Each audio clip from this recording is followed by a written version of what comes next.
मुझे आप लोगों के बीच में लेकर आए और आज के दिन वचन की सेवकाई के लिए भी परमेश्वर ज़रूर सहायता करेगा। आइए हम परमेश्वर के वचनों में से कुछ बातें को देखेंगे। पुराने नियम में से पहला इतिहास की किताब उसका 16 अध्याय, पहला इतिहास उसका 16 अध्याय, फर्स्ट क्रॉनिकल 16 चैप्टर वर्स 11 वचन, 8 से लेकर 11 वचन तक हमारी बारी से पढ़ेंगे। First chronicle 16 chapter from verse 8 to 11 we will read alternatively. पहला इतिहास उसका 16 अध्याय, 8 वचन मैं पढ़ूंगा, 9 वचन आप आपके बाइबल में उनके आवाज़ से पढ़ेंगे। हिंदी बाइबल में 505 पेज नंबर सभी नहीं निकालें, ठीक है। 8 वचन मैं पढ़ रहा हूँ, 9 वचन आप लोग आपकी बाइबल में पढ़िए। यहोवा का धन्यवाद करो, उससे प्रार्थना करो, देश देश में उसके कामों का प्रचार करो। 9 वचन, उसका गीत गाओ, उसका भजन करो और उसके सभा से कर्मों पर ध्यान करो। 10 वचन, उसके पवित्र नाम पर घमंड करो, यहोवा के खोजियों का हृदय आनंदित हो। यहोवा और उसकी सामर्थ की खोज करो और उसके दर्शन के लिए लगातार खोज करो। और एक वचन पढ़ेंगे, पहला राजा की किताब उसका 22 अध्याय, फर्स्ट किंग्स 22 चैप्टर वर्स 5। पहला राजा 22 अध्याय और उसका 5 वचन को हम सब साथ में मिलकर पढ़ेंगे। 443 पेज नंबर, पहला राजा 22 अध्याय और उसका 5 वचन सबको मिला। फिर यहोशापात ने इज़राइल के राजा से कहा, आज यहोवा की इच्छा मालूम कर ले। परमेश्वर अपने वचन के पढ़े जाने पर आशीष दे। ये सहायता के लिए हम प्रार्थना करें। हमारे जीवित सामर्थ्य प्रेमी स्वर्गीय पिता, अनुग्रहकारी दयालु पिता, आकाश और पृथ्वी के निर्माण करता परमेश्वर, हम आपकी उपस्थिति में शीश को नमाते प्रभु जी। आज के इस प्रभु जी उपवास प्रार्थना के समय में, जो कन्फेशन प्रेयर के समय में आपकी दया कीजिए, अनुग्रह कीजिए। हमारे हृदयों को जीवित परमेश्वर के वचनों के द्वारा जांचने के लिए, परखने के लिए आपकी हमारी सहायता और मदद कीजिए।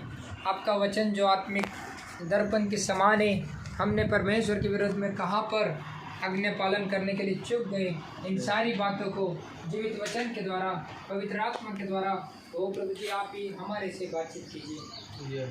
आप दया कीजिए, अनुग्रह कीजिए। हमारे सारे विचार जो भटकने वाले हैं, देखिए नित्य अंधकार की सारी शक्तियों को हम प्यारे प्रभु यीशु मसीह के सामर्थ्य लोहों के छिड़काव के नीचे ले आते हैं, ताकि हम पवित्र आत्मा की वो धीमी और मधुर वाणी जो हमसे परमेश्वर की बातें कहना चाहता है, हम उसके ऊपर आत्मा, प्राण, शरीर के साथ ध्यान लगाने के लिए आप हरेक की सहायता और मदद कीजिए। मैं भी निर्बल दुर्बल हूँ, मिट्टी धूल रहा हूँ, जैसा वैसा मैं भी अपने आप को आपके प्रेमी हाथों में समर्पित करता हूँ। इस टूटे हुए बर्तन को आप अपने हाथों में लेकर आपकी महिमा के लिए आप मुझे उपयोग कीजिए। कलवरी क्रूस के आड़ के पीछे छुपा दीजिए। मैं अपने बुद्धि, बल, अनुभव के आधारित कुछ न कहना चाहता हूँ। आप ईश्वर के सिंहासन से, उस पवित्र वेदी से हमसे जीवित वचन के द्वारा बातचीत कीजिए।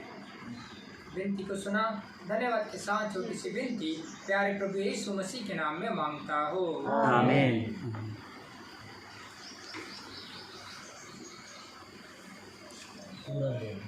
पहला इतिहास की किताब उसका 16 अध्याय, हमने 8 वचन से लेकर 11 वचन तक अभी हमने पढ़ी। यहाँ पे यदि आपको हिंदी समझ में नहीं आती तो कोई तेलुगु में ट्रांसलेट कर दिए। Brother can you translate in Telugu? Okay ना, नो नीड।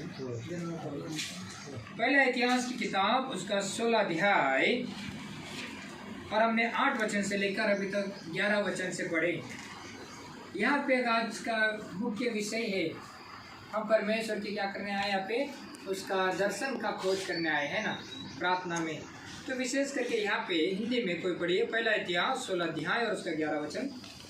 यहोवा और उसकी सामर्थ्य की खोज करो, उसके दर्शन के लिए लगातार खोज करो। हाँ, यहाँ पे हिंदी में बहुत सुंदर कहता, उसके दर्शन के लिए लगातार खोज करो। अंग्रेजी बाइबल में भी, जिसके पास इंग्लिश बाइबल है, Seek the Lord and His strength. Seek His face continually. Seek His face continually। क्या सचमुच हम परमेश्वर का मुख का दर्शन दुख के समय में, संकट के समय में, मुसीबत के समय में, परेशानी के समय में करते हैं, या लगातार खोज करते हैं? ये प्रश्न हम अपने आप को ही पूछना है। We must ask this question to ourselves. Whether do I seek the face of the Lord every day, continually or sometimes? ये प्रश्न जब हम अपने आप को पूछते ईमानदारी से, आपकी आत्मा और आपके कॉन्शियस क्या कहता है? हम उसके दर्शन का लगातार खोज करना है, ये परमेश्वर हमसे उम्मीद करता है। उसकी सामर्थ का खोज करना है। We must seek His strength। जब हम निर्बल हो जाते हैं तब हम परमेश्वर का सामर्थ का खोज करते हैं। कौन से समय पर, कौन से जीवन के मोड़ पर हम परमेश्वर का सामर्थ का खोज करते हैं? ये भी तो प्रश्न है ना, हमने अपने आप को पूछना है। क्या प्रतिदिन हम परमेश्वर का सामर्थ का खोज करते हैं या कभी कभी करते हैं? ये बहुत जरूरी है। तो इस विषय के ऊपर हम आज ध्यान मनन करना चाहते हैं कि परमेश्वर का सामर्थ का खोज करने से क्या लाभ होता है, परमेश्वर का मुख का दर्शन का खोज करने से क्या लाभ होता है। तो कुछ उदाहरण के द्वारा हम देखना चाहते हैं। यानी परमेश्वर का मकसद, परमेश्वर की इच्छा ढूंढना बहुत जरूरी है। और एक वचन जो अभी हमने पढ़े थे, पहला राजा की किताब उसका 22 अध्याय, यहाँ पे हम यहोशापात के बारे में देखते हैं। यहोशापात ने भी संकट, दुख और मुसीबत के समय में कहता है, उसने यहोवा का दर्शन का खोजी बना। उसके सामने राजा था, राजा से सामर्थ, राजा को युद्ध और सेना और घोड़े का उसने कोई उम्मीद नहीं किया, बल्कि यहोशापात ने क्या कहा? देखिए, first king 22 chapter verse 5, Hindi में पढ़िए, बाद में। फिर यहोशापात ने इस्राएल के राजा से कहा, आज यहोवा की इच्छा मालूम कर ले। हाँ, आज यहोवा की इच्छा को मालूम कर ले। आज हम यहाँ पे इकट्ठा हुए हैं, ये पूरा अन्य जातियों का देश है, मूर्ति पूजा से भरा हुआ देश है। शैतान के सारे गढ़ों को तोड़ने के लिए हमें यहोवा की इच्छा को मालूम करना बहुत जरूरी है। क्योंकि यहोवा कौन है? आकाश पृथ्वी का सृजनहार परमेश्वर है। यहोवा कौन है? सर्वशक्तिमान परमेश्वर है। शैतान भी उसके सामने थर-थर कांपता है। तो हमें यहोवा की इच्छा को मालूम करना बहुत जरूरी है। अंग्रेजी में भी पढ़िए, first king 22 chapter verse 5। Jehoshaphat said unto the king of Israel, Inquire, I pray thee, at the word of the Lord today. Inquire the word of Lord. Jehovah का मुख के शब्द और उसकी इच्छा को मालूम करना जरूरी है। हम तो मिट्टी के बर्तन हैं, वो अति पवित्र पवित्र परमेश्वर, हम पापी मनुष्य है, हम उसकी इच्छा को कैसे मालूम करें? पवित्र आत्मा के द्वारा, जो सर्वशक्तिमान की आत्मा इस मिट्टी के बर्तन में निवास करती है, और जीवित वचन के द्वारा हम यहोवा की इच्छा को मालूम कर सकते हैं। ये यहोवा की इच्छा को पुराने ज़माने में हमारे बाप दादा महायाजक यूरिम और थुमिम पत्थरों की नाई परमेश्वर यहोवा की इच्छा को ढूंढते थे। और हम देखते बहुत से उदाहरण जब देखेंगे तब समझ में आएगा। हमने तो केवल एक वचन को देखे कि यहोवा की इच्छा को मालूम करना है और यहोवा की खोज करना है, यहोवा का मुख का दर्शन करना है। परंतु कुछ उदाहरण के द्वारा जब हम देखेंगे तब हमें समझ में आएगा। अब और एक उदाहरण दाऊद के जीवन में हम देखना चाहते हैं। दाऊद ने भी अपने जीवन में कई बार परमेश्वर यहोवा की इच्छा न ढूंढा, परंतु जब उसने यहोवा की इच्छा ढूंढा उस बात को भी हम देखेंगे। पहला शमूएल की किताब, मैं सब एग्जाम्पल के द्वारा बता रहा हूँ ताकि एग्जाम्पल के द्वारा हम उनके जीवन में परमेश्वर के काम को हम समझ सकते हैं। तो इसलिए धीरे धीरे जा रहा हूँ। पहला शमूएल की किताब, फर्स्ट शमूएल 23 चैप्टर, पहला शमूएल की किताब उसका 23 अध्याय। और उसका दूसरा वचन 359 पेज नंबर, पहला शमूएल 23 अध्याय और उसका दूसरा वचन।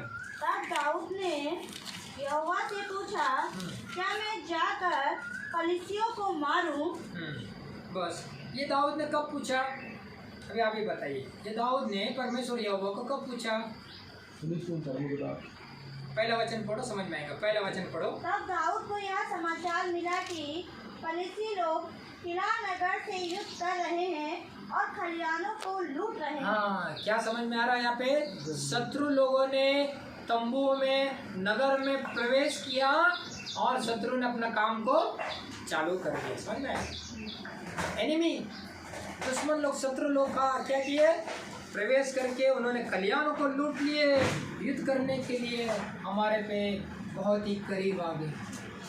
आज हमें भी तलवारों से युद्ध नहीं करना है। शत्रु यहाँ पे पूरे शहर में, यहाँ पे उनका काम बहुत जोरी से चल रहा है ना, बहुत जोरदार चल रहा है। शत्रु का काम की शुरुआत हो चुकी है। शत्रु आकर क्या कहिए? लूट रहे हैं। प्रेजेंट परफेक्ट कंटिन्यूस टेंस, शत्रु का काम शुरुआत हो गई है। तो अभी शत्रु का काम को शुरुआत होने के बाद दाऊद ने क्या किया? तुरंत कमांड नहीं दिया, चलो निकालो तलवारों, निकालो घोड़ेश्वर, निकालो अच्छे बड़े बड़े रथ, अटैक करेंगे। नहीं, सबसे पहले उसने यहोवा की खोज किया, यहोवा का मुख का दर्शन किया, यहोवा से पूछा। क्या पूछा? क्या मैं जाकर फलिस्तियों को मारूं? ये कई बार हम गलती कर देते हैं। हमारे जीवन में जब नुकसान होता है, हमारे जीवन में जब हम निराशा हो जाते हैं, हम यहोवा की खोज बाद में करते हैं। दाऊद तो राजा था, वो राजाओं के राजों को पूछने की जरूरत नहीं थी। उसके पास सैन्य, तलवार, घोड़े चलाने वाले और युद्ध चलाने वाले अच्छे एक्सपर्ट्स थे, सब कुछ था, अपना बुद्धि का इस्तेमाल कर सकता था। बट सॉरी, उसने ऐसा कुछ नहीं किया। सबसे पहले उसने यहोवा का मुख का दर्शन किया। जैसे हमने पहले पढ़ा, यहोशापात क्या कहता है? यहोशापात ने क्या कहा? यहोवा की इच्छा को मालूम करो। ये वचन भूलना नहीं है। यहोशापात ने क्या कहा? यहोवा की इच्छा को मालूम करो। यहाँ पे भी क्या है? सच बात नहीं है। सब दुश्मन से घिरा हुआ ये देश है, पूरा मूर्ति पूजा से घिरा हुआ देश है। जीवित परमेश्वर को छोड़, जो परमेश्वर है ही नहीं, उनकी भी पूजा। शत्रु का काम बहुत ही जोरदार है। ऐसे समय में क्या करना चाहिए? हमें क्या करना चाहिए? दाऊद के समान परमेश्वर यहोवा से पूछना, प्रभु जी अब मैं क्या करूं? इन शत्रुओं के ऊपर किस प्रकार प्रभु जी आप जय दिलाने वाला परमेश्वर, आप हमें बताइए। क्या मैं जाकर फलिस्ती को मारूं? तब परमेश्वर यहोवा क्या जवाब देता है? क्या जवाब देता है? आगे बढ़िए, दूसरा वचन। परंतु दाऊद के जनों ने उससे कहा, हम तो दूसरा वचन। तब दाऊद ने यहोवा से पूछा, क्या मैं जाकर फलिस्तियों को मारूं? यहोवा ने दाऊद से कहा, जा और फलिस्तियों को मार के किले को बचा। इसका मतलब हमारा परमेश्वर कैसा है? जिंदा परमेश्वर है। जब धर्मी दुहाई देता है, उसका जवाब देता है। दाऊद ने प्रश्न किया, दाऊद ने पूछा, दाऊद ने परमेश्वर यहोवा की खोज किया, तुरंत परमेश्वर ने जवाब दिया, जा और फलिस्ती को मार। जब हम परमेश्वर की इच्छा के अनुसार कदम उठाते हैं तो निश्चय जिस परमेश्वर ने मृत्यु के ऊपर जय प्राप्त किया है ना, जिस परमेश्वर ने कब्र के ऊपर जय प्राप्त किया, वह जिंदा परमेश्वर हमें विजय जरूर देता है। वह जयवंत मसीहा है, इस बात को याद रखो। इसलिए जो हमने पहला वचन पढ़ा कि हमें यहोवा की इच्छा को मालूम करना है, यहोवा का मुख का दर्शन लगातार करना है कि किस प्रकार यहोशापात ने यहोवा की इच्छा को मालूम किया, किस प्रकार दाऊद राजा ने भी शत्रु जब अपना काम का शुरुआत कर चुके थे, उसने तुरंत यहोवा का मुख का दर्शन किया। ये यहाँ पे हम देखते हैं और बहुत सारे उदाहरण हैं। और एक हम उदाहरण को देखना चाहते हैं। आइए हम और एक पहला इतिहास की किताब 10 अध्याय, यहाँ पे साउल के बारे में हम देखना चाहते हैं। साउल के जीवन में दो अलग अलग प्रकार का एक उसके मुख से शब्द आए। पहली बात हम देखते हैं साउल के बारे में भी। पहला इतिहास 10 अध्याय और उसका 13 वचन पढ़िए। यो साउल उस विश्वासघात के कारण मर गया जो उसने यहोवा से किया था। बरोबर। पहला इतिहास 10 अध्याय और उसका 13 वचन, फर्स्ट क्रॉनिकल्स 10 चैप्टर वर्स 13 क्या कहता है? साउल ने किसके साथ विश्वासघात किया? यहोवा के साथ विश्वासघात किया। क्यों? क्या बात किया ऐसा हुआ? देखिए आगे पढ़िए, आगे पढ़िए। क्योंकि उसने यहोवा का वचन टाल दिया था। फिर उसने भूत सिद्धि करने वाले से पूछकर सहमति ली थी। हाँ, जो यहोवा को नहीं जानते, जो तंत्र मंत्र करते हैं, जो काली विद्या करते हैं और भूत और उनके साथ उन्होंने क्या किया था? सलाह लेने की इच्छा निर्माण हो गई। अभी साउल के जीवन में एक ऐसा भी मोड़ आया था जब उसने यहोवा की इच्छा को भी ढूंढने का प्रयास किया। उस वचन को भी पढ़ेंगे तब हमें समझ में आएगा। पहला शमूएल की किताब उसका 14 अध्याय, फर्स्ट शमूएल 14 चैप्टर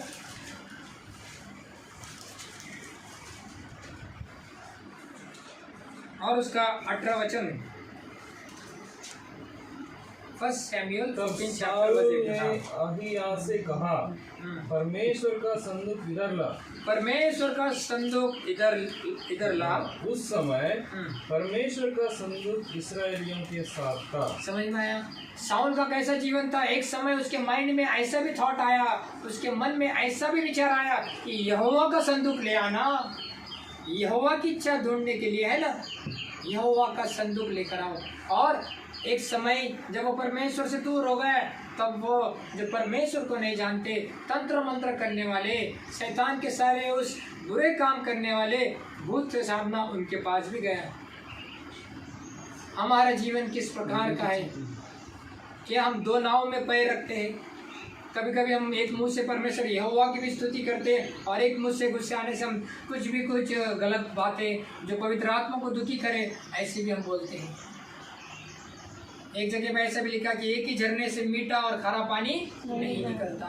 पर सचमुच मनुष्य का स्वभाव इतना गंदा है कि मनुष्य ऐसा करता है। यहोवा की इच्छा मालूम करने के लिए संदूक को भी उसके मन में बड़ी इच्छा हो गई और एक समय उस गलत राह पर जाकर जो तंत्र मंत्र करने वाले उनके पास भी जाकर, अब बताइए हमें क्या होगा? साउल वहाँ भी सलाह लिया। तो दो जगह हम कदापि हम पैर नहीं रख सकते हैं। हमारा जीवन किस प्रकार का है, हमें अपने आप को जीवित वचन के अनुसार जांचना है। क्या सचमुच हम यहोवा की इच्छा को मालूम करते हैं या नहीं करते हैं? क्या सचमुच हम यहोवा का मुख का दर्शन करते हैं या नहीं करते हैं? दाऊद ने जब शत्रु ने अटैक किया तब क्या किया? उसने परमेश्वर यहोवा से पूछा, क्या मैं जाऊं? कई बार हम घर के बाहर कदम रखने के पहले कई बार हम परमेश्वर से मुख का दर्शन नहीं करते, यूं ही निकल जाते हैं। बाद में पता चलता है हमें। तो हमेशा परमेश्वर यहोवा को पूछना बहुत ही जरूरी है। इस बात को हमें याद रखना है। दानियेल ने भी अपना नियमित समय के अनुसार यहोवा का मुख का दर्शन किया। देखिए दानियेल की किताब 9 अध्याय, the book of Daniel 9 chapter. दानियेल की किताब उसका 9 अध्याय और उसका 3 वचन। The book of Daniel 9 chapter verse 3। तब मैं अपना मुख प्रभु परमेश्वर की ओर करके गिड़गिड़ाहट के साथ प्रार्थना करने लगा और उपवास कर टाट पहन रात में बैठकर वरदान मांगने लगा। कितना सुंदर बात है। दानियेल भी यहोवा का मुख का दर्शन कितना सुंदर रीति से करता है। यरूशलेम की और खिड़की खोलकर नियमित रीति से, वो तो रूटीन प्रैक्टिस है, पर कुछ स्पेशल ओकेजन में भी उपवास और प्रार्थना करने लगा। टाट पहनकर रात में बैठकर यहोवा की प्रजा के लोग, हो प्रभु जी दया कीजिए कि इन प्रजा परमेश्वर के लोगों ने बड़ा पाप किया, उनके पापों को स्मरण मत करना, उन्हें क्षमा कर देना, मध्यस्थी की प्रार्थना करते हैं। दानियेल भी यहोवा का मुख का दर्शन लगातार करता था। राजा कुछ भी बुरा निर्णय ले, हम देखते कि दानियेल के समय में बहुत ही कठिन परिस्थिति थी। यदि कोई और देवताओं की पूजा करे तो दादा जो राजा ने, हम देखते कितना भयानक कदम उठाया, सिंह के कभी गुफे में डाल दिया, अग्नि के भट्टी में डाल दिया, पर दानियल बिल्कुल डरा नहीं। दानियल का विश्वास दृढ़ था क्योंकि उसका रिश्ता परमेश्वर के साथ बहुत ही गहरा था, क्योंकि वह लगातार यहोवा की खोज में बने रहता था, क्योंकि वह परमेश्वर का मुख का दर्शन लगातार किया करता था। जब हम प्रार्थना में परमेश्वर के साथ बातें करते हैं, हमारे पास एक अद्भुत सामर्थ्य रहती है जो दुनिया की ताकतों से भी कहीं बढ़कर रहती है। तो तब हम किसी भी समस्या के सामने खड़े रह सकते हैं। जैसे ब्रदर ने पहले बताया था, the man who Niels down before the Lord almighty he can stand before any problem. जो सर्वशक्तिमान परमेश्वर के सामने घुटने को टिकाता है वह दुनिया के कोई भी समस्या के सामने खड़े रह सकते हैं। तो इसलिए हमें यहोवा का इच्छा को ढूंढना, यहोवा के बारे में मालूम करना बहुत ही जरूरी है। और एक 2-3 उदाहरण देख के हम प्रार्थना में जाएंगे। यिर्मयाह की किताब द बुक ऑफ यिर्मयाह, ये सब उदाहरण के द्वारा हमें ये समझ में आता है कि ये सब लोगों ने, परमेश्वर के भक्त ने यहोवा का दर्शन, यहोवा का खोज, यहोवा का मुख का दर्शन किस प्रकार किया, हमें ये समझ में आता है। द बुक ऑफ यिर्मयाह, यिर्मयाह की किताब, उसका 42 अध्याय और उसका 2 और 3 वचन। द बुक ऑफ यिर्मयाह 42 चैप्टर, उसका 2 और 3 वचन। यिर्मयाह भविष्यवक्ता के निकट आकर कहने लगे, हमारी विनती ग्रहण करके अपने परमेश्वर यहोवा से हम सब बचे हुओं के लिए प्रार्थना कर, क्योंकि तू अपनी आंखों से देख रहा है कि हम जो पहले बहुत थे अब थोड़े ही बच गए हैं। तीसरा वचन, इसलिए प्रार्थना कर कि तेरे परमेश्वर यहोवा हमको बताए कि हम किस मार्ग से चलें और कौन सा काम करें। 2 बातें हैं। प्रार्थना में क्या मांगना है, प्रभु जी अब हम क्या करना हमें नहीं मालूम, कौन से मार्ग से चले, किस मार्ग से चले, कौन सा काम करना है, कैसा काम करना है हमें, ओ प्रभु जी आप बताइए किस प्रकार का काम करना। क्योंकि यहाँ पे माइक लेके प्रचार नहीं कर सकते खुलेआम, मार पिटाई होती है। तो प्रभु जी हमें आपका काम करना है, परमेश्वर का काम करना है, पर नहीं मालूम है ना, कैसा काम करना नहीं मालूम, कौन सा काम करना, किस तरह से काम करना, कौन से मार्ग पे चलना प्रभु जी हमें नहीं मालूम। ओ प्रभु जी आप ही दया कीजिए, आप ही अनुग्रह कीजिए, हमें बताइए कौन सा काम करना है, किस प्रकार करना है। जब हम यहोवा का मुख का दर्शन करते, यहोवा को पूछते हैं, तो वह निश्चित हमें जवाब देता है, क्योंकि वह हमारा जिंदा परमेश्वर है, उसके समान और कोई नहीं है। और एक उदाहरण देखेंगे, आमोस की किताब, द बुक ऑफ आमोस,